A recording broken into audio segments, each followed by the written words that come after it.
Tunggal-tunggal na lang dinitalye at inisplikang Mayor Vilma Caluwag reng issue adudurot ngeni king pampublikong palengke.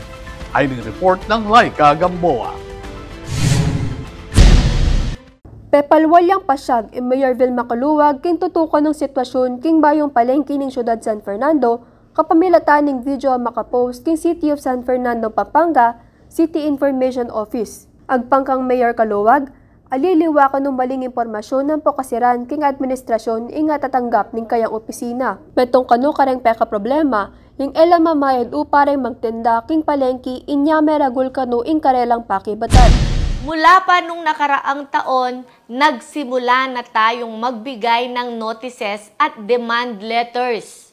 Ngunit kahit ganon, nanatiling malaki ang mga utang ang hindi nababayaran. Inya pang mila ba sa banwa, inyang peparala na lang abiso rin taga City Hall, kalupa na rin notice at demand letters kareng magtinda.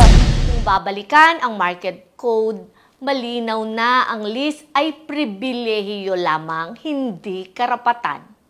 Hindi ito nabibili o namamana. Binggit ng Caluwag in 2017 Revised Revenue Code and Market Code of the CSFP, nung nakarin nung adwang bulan na mituki aalima kapamayad upa, malyari ang makanselin kontrata at ibakante ang pwesto. Mga Fernandino, malinaw po, hindi ito issue ng pagmamalasakit, lalong hindi ito usapin ng panggigipit o pagpapahirap sa mga maliliit na tindera o tindero, kundi ito ay usapin ng responsibilidad at pagsunod sa batas. Pasyas ng Mayor Caluwag, aliya kano rent-to-own at lalong aliya donasyon ing pwesto king palengke.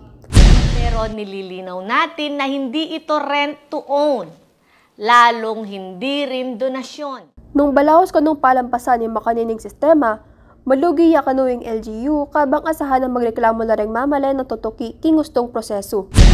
Naniniwala po ako, matatalino ang mga Fernandino. Hindi tayo basta-basta naniniwala sa edited photos o videos, mas pinaniniwalaan natin ang resibo.